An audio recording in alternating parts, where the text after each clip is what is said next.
Meus irmãos, muito boa noite. Que a paz de Deus continue vibrando em nossos corações. Finalmente, chegamos no fim. O último capítulo do Universo e Vida, cujo título está No Porvir. O título nos sugere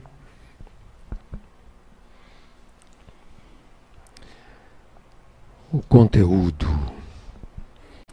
Muito bem, lembramos que na apresentação do curso, eu dizia, são obras complementares, Universo e Vida e A Caminho da Luz. O objeto dos dois livros é a evolução. E o objetivo de cada um é, Emmanuel escreve na conclusão, Cristo e evolução. Relação do Cristo com a evolução. E Áureo, estudando o livro dele, nós vimos do começo ao fim, é a relação do Evangelho com a evolução. Interessante que A Caminho da Luz é obra complementar, é a continuação do livro A Gênese. E Universo e Vida, pelo mesmo motivo, é também. E, se você não tem tanta certeza disso, pode até conferir. La Genèse, les miracles et les prédictions. É o título que deu Allan Kardec, da Gênese. E aí está a relação dos títulos do Universo e Vida. Vejam bem, confiram. Em cada capítulo do Universo e Vida há uma correspondência com títulos e subtítulos da Gênese. E essa correspondência não é só isso não, tem muito mais correspondências.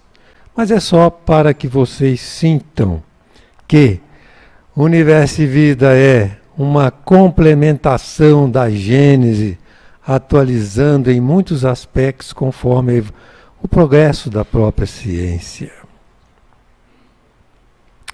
O nosso capítulo de hoje cabe num slide. Então, muito simples, muito gostoso, né, de apresentar finalmente. E ele é uma mensagem de esperança. Aí começa o problema. Mensagem de esperança tem que ter um fundamento. Esperança não é um jogo de palavras. Então, nós vamos, em cada afirmativa de esperança, nós vamos procurar conexão com certas realidades que foram apresentadas nos capítulos anteriores, para que essa esperança possa realmente vibrar como uma força viva e uma realidade. Então vamos começar. Abertura do 12º capítulo. Mesmo depois que passar a grande tempestade, o coração augusto do Cristo sangrará de dor, porque haverá um novo degredo. Uma parte dos habitantes hoje da Terra serão degredados para um outro mundo, para fazer a sua reeducação. Interessante observar que isso está nas profecias e corresponde a aspectos da justiça divina. Áureo tocou nesses assuntos nos capítulos anteriores, para não ser só uma poesia. Colocou, sim. No capítulo 4, ele destacou a justiça divina. Na justiça divina, a livre escolha. Os nossos caminhos são de nossa livre escolha. Estes futuros degredados estarão neste caminho do degredo por livre escolha, depois de múltiplas oportunidades. Aliás, toda a nossa evolução foi feita assim. Nós é que escolhemos. Muito bem, depois de tomar consciência, depois de desenvolvermos os princípios da razão, nós seguimos por nossa livre escolha. Muito bom. E, na linguagem científica atual, Áureo atualiza os conceitos de agênese, de profecia, falando em tempo e espaço. O tempo e espaço, conforme as teorias da relatividade moderna, se move em círculos concêntricos, tal como as ondas eletromagnéticas, aí representadas nessa imagem. E as construções do presente, com os registros magnéticos do passado, são blocos energéticos que constroem o futuro. O nosso futuro, a nossa vida é construída através desse mecanismo. Nós construímos com o nosso pensamento, sentimentos e emoções o nosso próprio futuro. Então, a onda mental do profeta alcança as construções do presente e as construções do passado. O profeta é um espírito superior.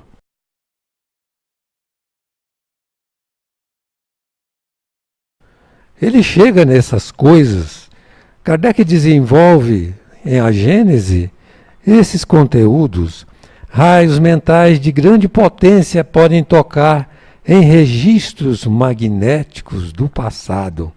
Então nós vimos a atualização do conceito, né, de profetas e profecias no conteúdo do Universo e Vida. É como um radar captando, a mente do profeta é como um radar captando os conteúdos mentais, emocionais que constroem o futuro. Ainda tem outros aspectos nessa questão, mas nós não vamos parar neles. Para quem ficar na Terra, o espírito áureo então continua. Haverá progresso sem temores, civilização sem maldades. O pessoal aqui vai estar longe de ser anjo, mas serão sinceros, trabalhadores. Sofrerão, terá sofrimento, porque estão endividados com a eterna justiça, mas serão fraternos, dóceis à inspiração superior. Uma nova idade de trabalho e de esperança nascerá ao sol da regeneração, da graça. Mas que temores são esses? Que haverá progresso sem temores? Os temores, será que ele faz relatos de acontecimentos temíveis em outros capítulos do universo? E faz sim, no capítulo 10, ele faz referência à reação dos dragões, os espíritos que comandam as trevas. Por exemplo, ele cita que depois de reformas no século XVI, reformas na área da ciência, da filosofia, da religião, estímulos a estas áreas de renovação, etc., aparece Catarina de Médicis, que ordena o massacre da noite de São Bartolomeu, matando milhares de huguenotes protestantes numa guerra religiosa, numa noite. E também faz referência a Filipe II, com a invencível armada querendo conquistar a Inglaterra. Os espíritos do Senhor atuaram através das forças da natureza, cita Emmanuel em A Caminho da Luz, destruindo através de uma tempestade terrível a invencível armada. Foi morta pelas ondas, pelo vento, pelas águas. Mas nem tudo hoje acontece assim. Como a nossa Catarina de Médici, tem muitos governantes hoje fazendo isso, ensanguentando com revoluções dentro dos seus próprios países, etc. E países invadindo outros. Não com essas armadas antigas, mas com outros tipos de procedimentos. Estes são os temores que não vão mais existir, porque os dragões também serão deportados para um outro mundo, possibilitando que a mensagem anterior, que haverá um progresso sem temores, seja uma realidade, uma esperança fundamentada. A subsistência exigirá esforços titânicos na agricultura dignificada, no trato das águas, mas não haverá penúria nem fome. Muito bem. Sobre a vida moral, não vai haver moleza, não. Na área dos sentimentos, no trabalho da reconstrução do passado, das dívidas anteriores, etc. Muitos corações sangrarão no sacrifício de missões ásperas, na solidão e no silêncio dos sentimentos, em penitência. Mas não haverá desespero nem prostituição, viciações letais ou mendicância, infância carente ou velhice abandonada. Uma boa pergunta é essa aí. Como é que isso não vai mais acontecer? Será que Áureo fez algum estudo anterior nos outros capítulos que justifique, que dê uma solidez a esse grito de esperança? Fez. Fez sim.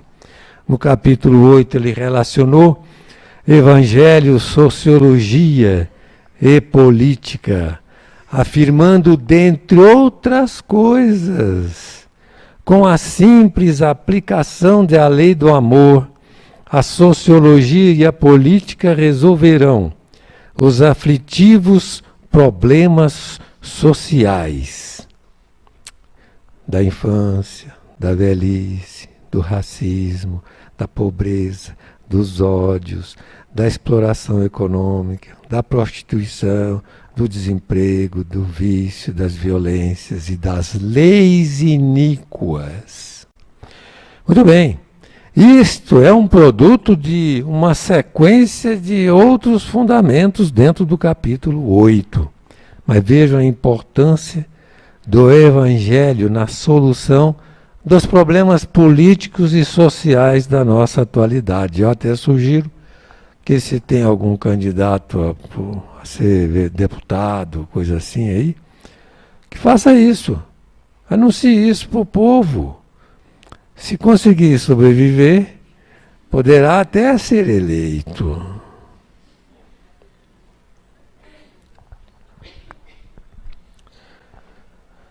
Na morte, esperança. A morte fisiológica continuará enlutando na amargura de separações indesejadas. Então, o problema da morte continua, mas não vai ser tão rude como na atualidade. O merecimento e a intercessão poderão proporcionar periódicos reencontros das almas amantes e saudosas.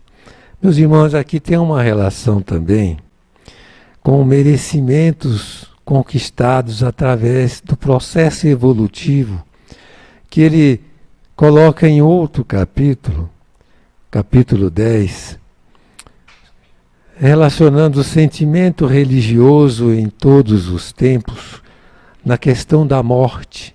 A morte sempre levou a criatura a se relacionar com Deus, lembrando-se dos amados, Aí ele afirma lá nesse capítulo: no clã totêmico ensaiam-se os primeiros rituais de homenagem em face do mistério da morte e surgem os primeiros tabus.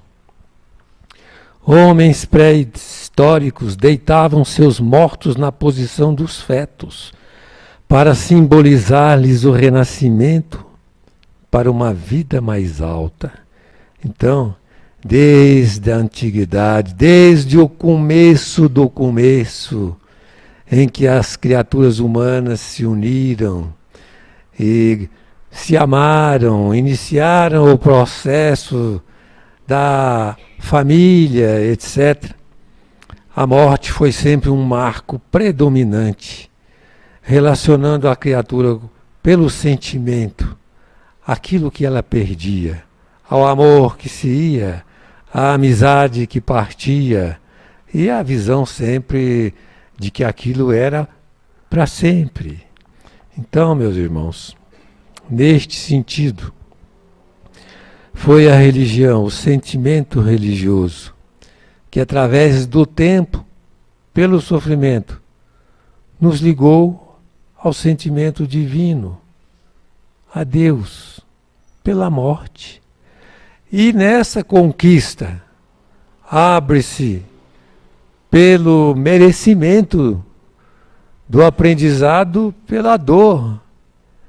Quando nós abrimos a nossa mente para que existe alguma coisa além da matéria, e nós então vamos fazer o que Áureo disse nessa lição da esperança. Poderão proporcionar reencontros das almas amantes e saudosas. Então esse lance de esperança tem fundamento. É uma conquista que nós estamos nela. E Áureo explica isso nesse outro capítulo de uma certa forma. Então vamos para frente. A ciência alcançará culminâncias jamais sonhadas. Naves esplêndidas farão viagens regulares a esferas superiores. Até aí tudo bem. O homem já foi na Lua, já deu uma voltinha lá, em volta já fotografou o lado oculto, já pisou na Lua, conseguiu voltar. Passou uns apuros, mas conseguiu voltar. Até aí, tudo bem. Mas, na ciência, existe interesse pelo espírito? É uma questão interessante. No capítulo 1, em Novas Dimensões do Conhecimento, nós aprendemos lá alguns tópicos, alguns itens que resumiam vários conteúdos, vários parágrafos, como estes aí. As conquistas atuais da ciência, tiradas inclusive de uma referência aí desse livro. A morte da matéria. A ciência já matou a matéria, meus irmãos. Só está restando o espírito. Interessante esse primeiro capítulo. Você pode não acreditar, você que não fez o curso, então não está nem entendendo nada do que eu estou falando. Mas saiba, se você tivesse feito o curso, você estaria hoje consciente de que os nomes mais importantes da ciência já mataram a matéria e estão à procura do espírito. Acredite, se quiser. A busca do espírito pela ciência está lá nesse capítulo 1. Relações com a comunidade cósmica. É uma referência que nós vamos desenvolver agora aí para frente. Bom, a missão dos espíritas é outra relação que nós vamos ver a seguir. Bom, agora vem uma coisa complicada dessa mensagem de esperança do capítulo que encerra o livro. As excursões de férias serão comuns em mundos de sempiterna beleza. Então, a ciência vai produzir naves que vai sair por aí e para passar férias. Que beleza! Não precisa mais ir para a Europa para ver aquela velharia. Você pode ir para mundos de sempiterna beleza. Muito bem. Ótimo. Tudo bem, a Europa tem outras coisas boas. Mas com quais condições se vai fazer isso? Quais são as condições para isso? E com que corpo? Porque nós aprendemos com Allan Kardec que para se relacionar com outros mundos, etc., você tem que se ajustar, tem que ter condições também no organismo material. Então nós vamos fazer 2 raciocínios baseados em capítulos anteriores. Relações com a comunidade cósmica. Condições. Vamos ver quais são as condições. O intercâmbio livre e permanente com planos e forças superiores da vida não pode ser facultado a seres predadores, de baixo senso ético e ainda espiritualmente irresponsáveis. Quem são esses seres predadores, de baixo senso ético e ainda espiritualmente irresponsáveis? Vocês sabem quem são eles? A aceitação e a vivência dos princípios morais do Evangelho de Jesus são condições fundamentais a serem cumpridas para o ingresso efetivo no mundo de relações com a comunidade cósmica a que pertence. Comunidade cósmica a que pertence, a primeira delas é o sistema solar, né? Claro, é evidente. Bom, mas a condição é essa. Princípios morais do Evangelho de Jesus. Então vai ter que passar um bocado de tempo para essas tais viagens acontecerem. Isso sem fazermos referência à questão do corpo.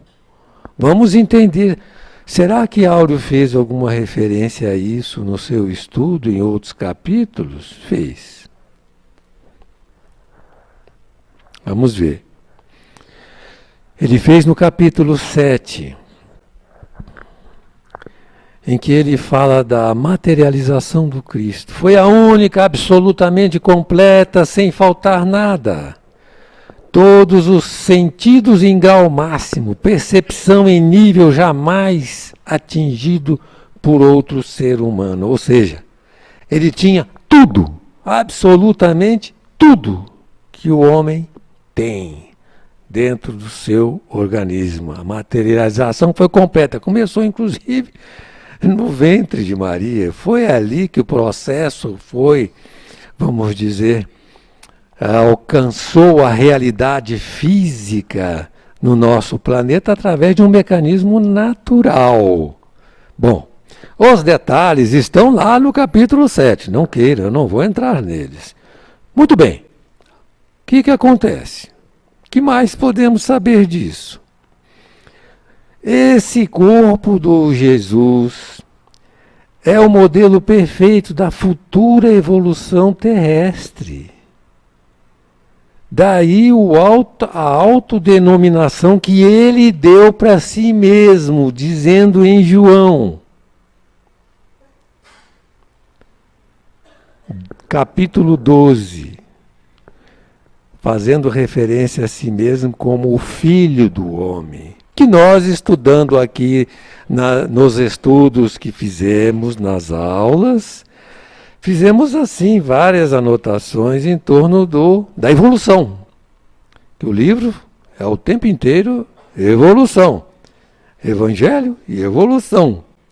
Milhões de anos antes de Cristo, nós temos aí, pela ciência, a descrição do processo. De 500 mil anos para cá, houve um processo muito agressivo até de grandes progressos.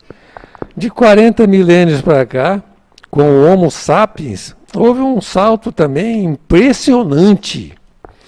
Mas depois disso, o que é que virá? O que é? Interrogação. Exatamente isso que Jesus quis dizer.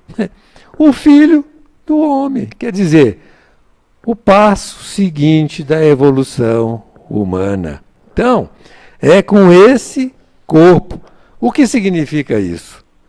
O corpo do Cristo foi feito com o material mais nobre do planeta, com os fluidos mais puros, etc., conforme aquela tese de Allan Kardec, com relação ao perispírito de cada um ser diferenciado. O corpo físico é igual, mas o perispírito não é.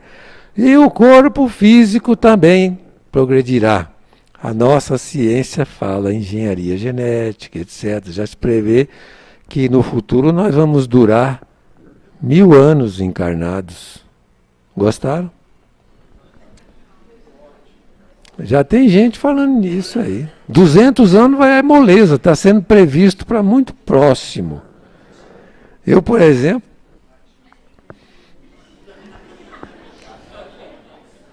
bom, não vou dizer nada.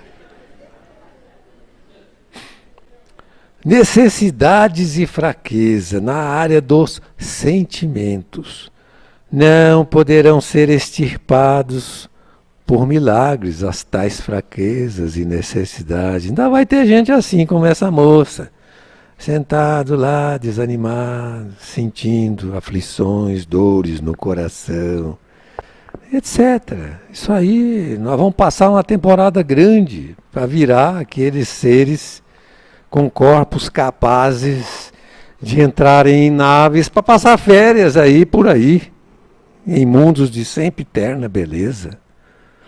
Nós temos que entender o conteúdo amplo da mensagem. Guerra, maldade. Seus frutos venenosos jamais chegarão aos extremos do homicídio, porque a guerra não existirá mais. Mas haverá algumas coisinhas do tipo maldade. O homem não será puro. Não é espírito puro.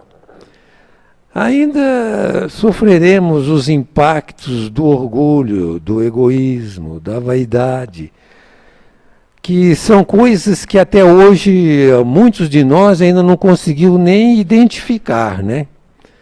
Quando alguém diz assim, eu não sou orgulhoso, pronto, você já sabe que o sujeito não sabe nada, nada desse problema. Eu não sou vaidoso, coitado.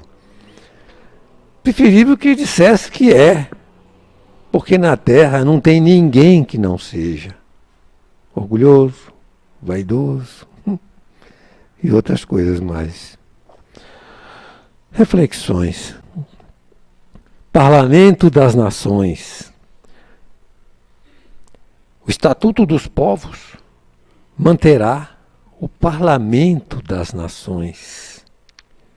No Parlamento das Nações, excelsos espíritos materializados designarão em nome e por escolha do Cristo os governadores da terra. Já pensaram? Você tem um governador que foi escolhido pelo Cristo. E, por consequência de confiabilidade máxima, espírito mais adiantado, etc. E qual é o código que vai gerenciar esse processo da mente humana para aceitar tudo isso? Está no capítulo 8, Direitos do Homem. Por mais que demore, os princípios da força serão substituídos pelo da misericórdia, e os da astúcia pelos da verdadeira justiça. Neste dia, acima do direito público, do privado, de sociedade, de família, estará o direito divino do amor universal e eterno a reger a vida humana para o entendimento e a felicidade. Meus irmãos, É o conteúdo do ensino do Cristo. Direito divino do amor universal. Onde é que está esse código? Onde? Me diz aí que eu vou buscar. Eu acredito que não tenha uma pessoa nesse mundo que não conheça ele. Não mais monarquias, oligarquias, plutocracias, democracias. Já pensou, meus irmãos, se livrar disso tudo? Ah, mas a democracia... Bom, mas onde o Cristo vem e manda o sujeito tomar posse, acabou a democracia, não é? Mas para chegar lá, meus irmãos, olha, oligarquia é aquele poder de família, de mesmo partido, isso tem no mundo direto, junto com a tal democracia. Plutocracia é o que manda, aliás, na nossa democracia. Quer dizer, a nossa democracia, ela precisa realmente de uma ordem do Cristo. Olha, você vai ser o governador do planeta. Lá nesse congresso, espíritos materializados. Olha, é outro mundo, é outra coisa. É a mensagem da esperança, mas ela tem fundamento sim, porque estará vigindo no coração dos homens as leis morais do nosso Senhor. Haverá apenas uma espiritocracia evangélica. São os espíritos! Olha só, esses espíritas são loucos. Bom, o que eu vou fazer? Está lá escrito num livro de muita responsabilidade espiritual. Fundada no celeste platonismo do mérito maior, do maior saber e da maior virtude. Mérito, saber e virtude, governando os destinos, orientando a educação e o progresso da humanidade. Aqui na Terra, entre nós, mensagem de esperança. No futuro, reinarão a ordem e a paz, o amor universal será estatuto divino, a terra pertencerá aos mansos de coração. Pela paz, o que fazer? É assim que ele encerra aí a mensagem, né? Aí eu questiono, pela paz, o que devemos fazer? Será que Áureo fez uma referência? Fez, sim. Nós, espíritas, estamos convocados. Espiritismo e evolução. No capítulo 11, o terceiro legado. A reencarnação deverá ser conteúdo de todas essas ciências, medicina, psiquiatria, psicologia, psicanálise, pediatria, pedagogia. O Espiritismo precisa oferecer esses conteúdos, contribuição, coparticipar dessas ciências, para que elas absorvam nos processos delas. Não é por milagre, é no procedimento normal de cada ciência, esses conteúdos que vão mudar completamente a direção do trabalho que realizam em benefício da humanidade. Deverá também atuar no pensar, no sentir, através da literatura, música, arte, cinema, rádio, teatro, TV, como novelas e outros procedimentos, né? Que encantam e penetram em tantas mentes, em multidões, favorecendo a libertação, muitas vezes, da prisão, das baixas atrações, do egoísmo e das sensações vis. E através da mediunidade, meus irmãos, muitas ciências vão progredir, arqueologia, sociologia, geologia, história, astronomia, pela psicometria, pela mediunidade, meus irmãos, coisas que são também matematicamente corretas e matematicamente, vamos dizer, confiáveis. No futuro, onde o Evangelho predomine, essas coisas serão em nível de adesão científica plena, total. Muito bem, finalizamos. Vocês estão vendo essa figura? Estão vendo o Evangelho atrás do Universo e Vida? Guardem essa imagem. Universo e Vida é, do começo ao fim, um estudo da aplicação do Evangelho em todas as fases de nossa evolução. E eu queria fazer uma reflexão.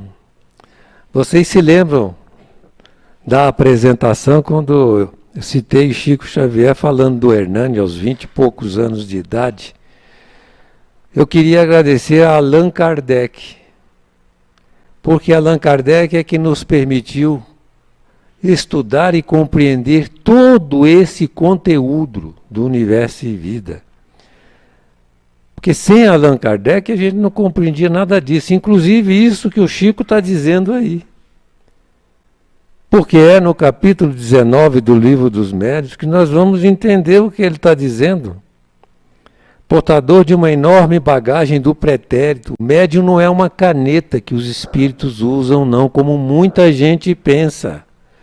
Médium, ensina Kardec no capítulo 19 do Livro dos Médiuns, ele tem que oferecer o seu acervo do passado e as suas conquistas do presente. É através desse acervo generoso desse espírito hoje, Hernani, que nós tivemos a materialização dos conhecimentos desse outro espírito grandioso, que sem ele essa casa também nem haveria do jeito que é. Seria uma outra coisa, o espírito áureo, né? E sobretudo agradecer a Jesus, nosso mestre, por tantos benefícios nesse estudo, e eu principalmente, que aprendi demais. E agora agradeço a minha muito digna esposa, que me colocou com essa tarefa, que eu suponho que tenha cumprido ao menos superficialmente de modo razoável. Obrigado, Senhor. É bom que seja, né? Porque teu compromisso é com o irmão Áureo.